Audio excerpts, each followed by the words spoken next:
kisah di sebuah kerajaan besar yang makmur. Hiduplah seorang raja bijaksana bernama Prabu Siliwangi. Ia sangat gemar sekali dalam berburu. Namun, suatu hari ketika berburu, tangkapannya berhasil lepas lari ke pelosok hutan, yang mengakibatkan dirinya tersesat di hutan rindang. Hari ini aku jelas ya. Umrohku gagal, dan kini aku tersesat. Dari kejauhan, datang sesosok gadis cantik sambil membawa keranjang di tangan. Siapa wanita itu? Pas dia tinggal di tadi. Jika benar, pas dia tahu harus keluar dari tadi. Permisi nona, apakah engkau tinggal di tadi? Ternyata ada manusia di sini. Sudah lama sekali aku tidak melihat kedatangan manusia. Iya, benar, aku tinggal di sini. Tapi apa yang membuatmu datang ke tengah hutan gelap ini? Aku sedang menunggu. Kemudian aku tersesat. Apakah kau bisa membantuku untuk keluar dari hutan ini? Jika benar begitu, aku bersedia membantu. Tapi dengan satu syarat, kau harus tinggal selama beberapa hari di sini. Aku sangat kesepian. Tidak ada satupun orang yang menemaniku. Baiklah, aku menyetujui. Mereka pun pergi menuju rumah Putri Kinasi. Sang Prabu menetap di sana untuk beberapa hari, sesuai dengan syarat yang diberikan oleh Putri. Hari-hari berlalu, tanpa disadari, benih-benih cinta mulai tumbuh di antara keduanya. Tak butuh waktu lama, mereka memutuskan untuk menikah. Hingga pada suatu hari, Prabu Siliwangi teringat akan kerajaan yang ia tinggalkan dan mulai timbul kekhawatiran. Wahai Adinda, sudah cukup lama aku menetap di hutan ini. Pasti rakyatku sudah menungguku di istana. Apakah aku boleh kembali ke istana untuk sementara waktu? Baiklah Kakanda, meski berat, tapi akan aku lakukan untukmu. Mari, mengantarkan keluar dari hutan ini. Mari. Keduanya berjalan beriringan, dipandu oleh Putri Kinasi menyusuri hutan lebat itu. Biar bagaimanapun, Prabu Siliwangi tetaplah seorang raja yang harus mengurus kerajaan juga rakyatnya. Sesampainya di gerbang kerajaan, Prabu Siliwangi disambut sorak-sorai rakyat dan pasukan kerajaan. Kami sudah sangat lama menanti kepulanganmu, Baginda Prabu Siliwangi. Benar itu yang mulia. Kami tak sabar melihatmu memimpin kerajaan lagi. Sejak kepergianmu, banyak sekali rakyat yang menunggu dan mencari. Jika itu benar, aku senang mendengar. Kami sudah menyiapkan semuanya untuk menyambut kepulanganmu, Baginda. Mari kita rayakan bersama. Tentu, mari yang mulia.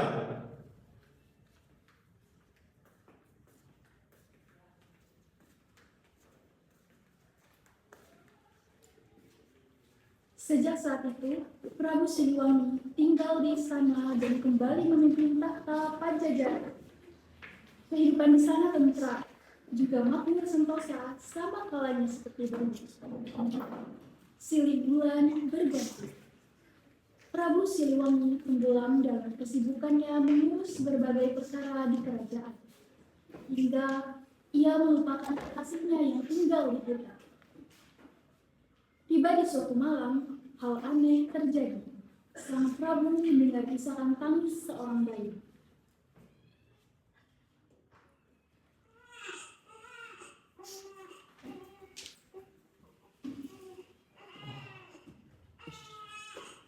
Surat bayi siapa itu? Prabu Siliwangi berjalan keluar istana, dan betapa terkejutnya saat ia mengetahui sumber tangisan itu berasal dari keranjang yang tergeletak tepat di hadapannya. Di dalamnya terdapat bayi perempuan yang sedang menangis, terbungkus selimut dengan rapi. Wahai Kakanda, ini diriku, Kinasi, istrimu yang engkau tinggalkan di hutan. Bayi yang kuantar padamu adalah bayi kita. Kumohon, jagalah ia dengan baik dan besarkan ia dengan sepenuh hati hingga kelak dewasa. Kinasi! Kinasi! Namun yang diteriaki sama sekali tak menjawab. Bayi ini adalah anakku. Betapa cantiknya ia. Mirip sekali dengan ibundanya. Bayi ini akan memberi nama Kandita. Pada malam itu, Prabu Siliwangi bersumpah untuk merawat dan menjaga Kandita hingga tumbuh dewasa. Ia gemar menolong sekitar, bersikap. Selang beberapa tahun, Putri Kandita tumbuh menjadi gadis elok dan baik hati. Ia gemar menolong sekitar, bersikap ramah tamah, juga anak yang penurut. Prabu Siliwangi sangat senang melihat perkembangan putrinya. Terkadang, Prabu Siliwangi rindu akan istrinya saat melihat Putri Kandita. Ia mencoba berbagai usaha untuk menuruti nasib, namun usahanya selalu gagal.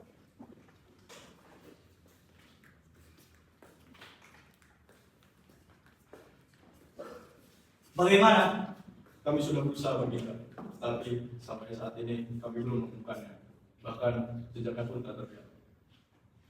Terima kasih atas segala usahamu. Kau boleh kembali. Terima kasih.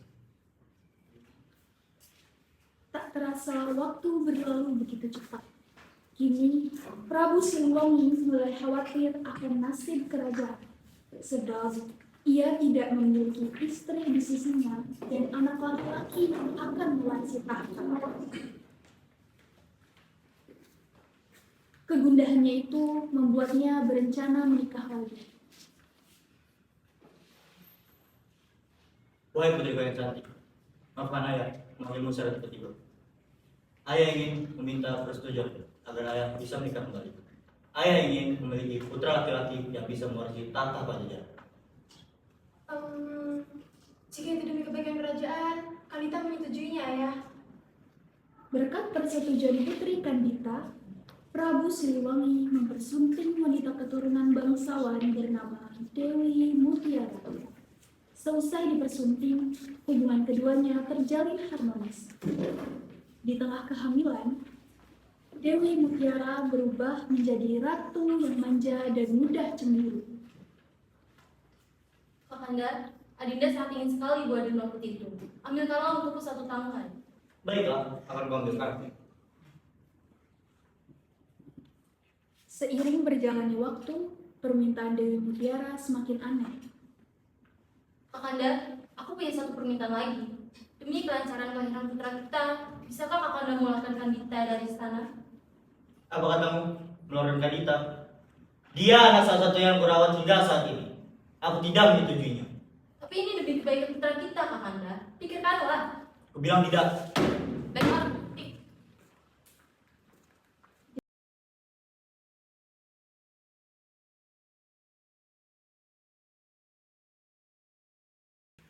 Dewi Mutiara menjadi sangat marah usai percakapan itu. Ia takut rasa kasih sayang Prabu Siliwangi akan terbagi di antara dirinya dan Kandita. Segala cara telah ia pikirkan. Sampai akhirnya, ia memilih cara kotor demi egonya yang ingin mengeluarkan Kandita. hei Dukun Tenung, aku membutuhkan bantuan. Sebuah kehormatan, apa yang kau inginkan? Aku ingin menjadikan putri Kandita berrupa dan dibenci oleh semua orang, bahkan ayahnya. Bagaimana? Apakah kau bersedia? Aku akan memberikan separuh hartaku, atau apapun yang kau mau. Baiklah, akan kubuatkan ramuan yang kau minta untuk putri Kandita. Dewi Mutiara dengan setia menunggu ramuan itu selesai. Di dalam pikirannya terbayang saat Kandita diusir oleh ayahnya sendiri. Ini ramuan yang kubuat, berikan kepada putri Kandita agar ia meminumnya. Maka keesokan harinya ia akan berubah menjadi apa yang kau inginkan. Terima kasih. Terimalah ini. Kini, ramuan itu telah jatuh di tangan. Dewi Mutiara diam-diam berhasil memasukkan ramuan itu ke dalam minuman Putri Kandita.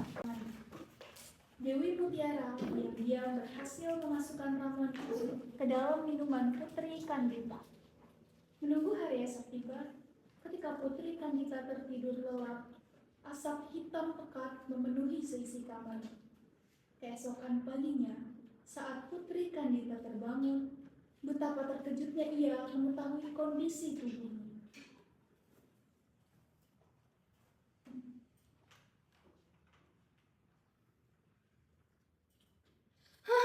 Mengapa tubuhku seperti ini? Apa yang terjadi? Ayah, tolong aku. Ada apa putriku? Apa yang terjadi? Aku tidak tahu, Ayah. Ketika aku terbangun, tubuhku sudah dipenuhi bintik-bintik ini. Bintik merah tersebut menutupi seluruh tubuh Putri Kandita dan mengeluarkan aroma yang tidak sedap. Tenanglah putriku. Ayah akan memanggil tabib di sana. Dan kau akan menjadi putriku yang elok kembali. Mari. Ratu Sancara telah mencoba untuk mengobati putri kesayangannya. Akan tetapi, usaha tersebut sia-sia. Ratu Sancara akan tetapi usaha tersebut sia-sia. Dengan keadaan hati saya mohon maaf yang sebesar-besar yang mulia. Saya sudah berusaha, namun tidak bisa menyembuhkan putri Anda. Apakah kau yakin? Aku akan memberikan kau semangat aku untuk kau mencarinya lagi. Semua itu akan sia-sia yang mulia. Ini adalah kutukan. Ya sudah, kau boleh kembali. Terima kasih atas segala usahamu. Dengan senang hati yang mulia. Saya yakin putri Anda adalah orang yang kuat. Saya permisi yang mulia. Silakan.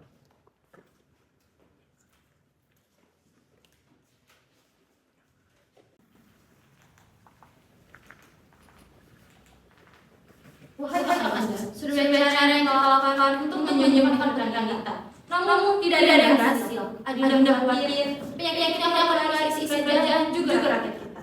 Menurut Adinda, bagaimana kalau kita memasukkan Kandita dari sana? Ngerti juga ucapan. Karena ada nyet-nyet itu. Prabu Siliwangi terpengaruh hasutan licik Dewi Mutiara. Ia terpaksa harus mengusir putrinya sendiri demi kebaikan semuanya. Prabu Siliwangi menyuruh prajuritnya membawa Putri Kandita ke pengasingan. Mendengar itu, Putri menangis terseduh-seduh. Sebelum pergi, ia menyempatkan untuk berpamitan dengan dayang-dayangnya yang senantiasa menemaninya. Putri, kita akan berkeliling bersama seperti biasanya, kan? Tidak bisa. Apa maksudmu, Putri?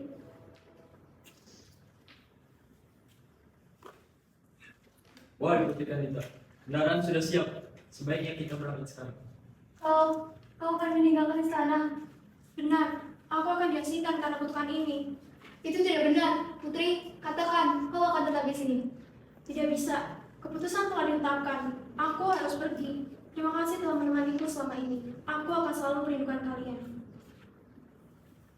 Melihat kepergian itu, kedua dayang tersebut menangis histeris. Pun Putri Kandita yang harus meninggalkan ayahnya, kerajaan, juga dayang-dayangnya.